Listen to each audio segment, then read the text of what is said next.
I can't believe it's taken me this long to create custom game assets for Cities Skylines. If you've been part of my Twitch community over the years, you'll know that I'm a longtime fan of Cities Skylines, and it was recently announced that Cities Skylines 2 is coming out this year. I'm so excited to get my hands on it and to see all the mods and custom content that people create for the new game. I already know I want to contribute some custom content for the new game too, so I'm getting started now. Some of the steps to create assets may be different in Cities 2, but I'm thinking a lot of the modeling and texturing that's done, outside of the game at least, will be pretty similar. I've made game assets before for other games like House Flipper, but this is my first time making custom content for Cities Skylines. And I thought I would share my experience with you and share how I modeled and textured this game asset, styled it with the in-game props, and then show you how it looks in Cities Skylines. Everything I make in this video will be up on the Steam Workshop, so I'll leave a link in the video description in case you want to use it in your game. I already started planning out a whole series of buildings that I want to create for Cities Skylines, but before I start making multiple assets, I'm thinking I should probably start by creating a single building from start to finish and then test it out in the game. So today I'm starting by modeling a residential home just to see what I can learn from the process before I make a whole bunch of them. For the design of this house, I'm pulling inspiration from cottage-style homes because they're often smaller in size and usually have a pretty simple shape. There's something just so quaint about cottages, and I'd love to have more homes in this style in the game. I'm also thinking about how I want this building to function in the game. There are two types of buildings that you can place in Cities Skylines. One type is ploppable, where you can pull a building out of a catalog and manually place it. And the other type is growable buildings that will randomly spawn in any of the zones that players draw in the game, like the residential or commercial or industry zones. I'm thinking it makes the most sense to make this house growable in-game so that it spawns wherever I set low-density residential zones in my city. And I want this house to be about the size of 2x2 zoning squares in the game. So I have a measurement reference in my project, and I'm keeping the house within those bounds and leaving enough space around the exterior for garden decorations. For the walls of this building, I'm going with a light brick because I love the way that looks on this style of house.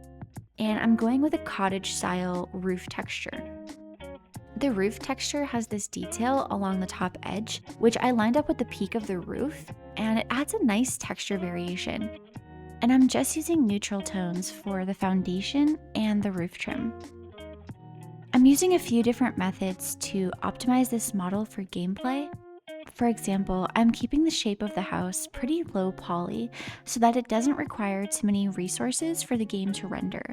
I saw some references about the number of triangles that have been used for official Cities Skylines buildings and also for some popular buildings on the Steam Workshop, and I'm ensuring this model's triangle count stays well within those ranges. For the doors and windows, I'm creating a texture that has the visual detail of fully modeled doors and windows, and then I'm just using simple planes with that texture on them. And this gives the illusion of higher poly doors and windows, but I'm just using simple planes. To texture this model, I'm using a texture atlas, so the game only has to reference one set of textures for this building, instead of having to reference multiple individual textures for like the brick, the roof, the trim, and etc. And finally, I'm creating an LOD version of this model so that in game, when we zoom the camera away from the building, the game will render an even lower poly version of the building, which helps with performance. So now I'm ready to bring this 3D model into Cities Skylines. I'm pulling the house into the Cities Skylines asset creator and checking how it looks. I had to go back and revisit the textures a few times to bring down the shininess of the building, and the roof still has a bit of shininess at some angles. And at first I thought this was wrong, but actually some of the official buildings in the game also have this look.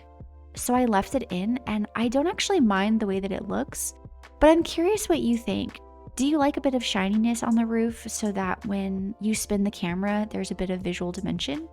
Or do you prefer no shininess and more of like a rough and flat look to the roofs? Let me know in the comments.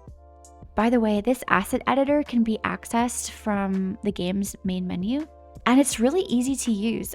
I wish I played with it more often. Even if you don't want to model your own building, you can customize the vanilla buildings and like change where the props spawn on them.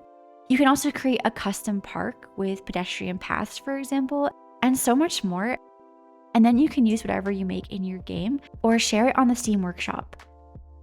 So this is a low density residential home, and I wanted to lean into kind of like that sprawling yard and garden look rather than making this look like a city home. So I'm adding some garden and yard props to this house. And I'm using only vanilla props for this that come with the game, so no other mods or custom assets will be required in order to download this house. And I want to be intentional with how I'm placing the yard props, because even though I'm decorating a 2x4 lot, the building is only 2x2 in size. So the game can spawn it on a 2x2 or a 2x3 and a 2x4. And on the smaller sized lots, it will remove any props that extend beyond the size of the lot. So I want to ensure that the props behind the house still look okay in every one of these scenarios.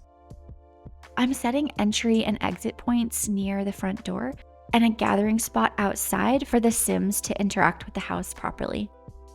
And I'm setting 4 different neutral roof colors that the game can randomly choose from when spawning variations of this house.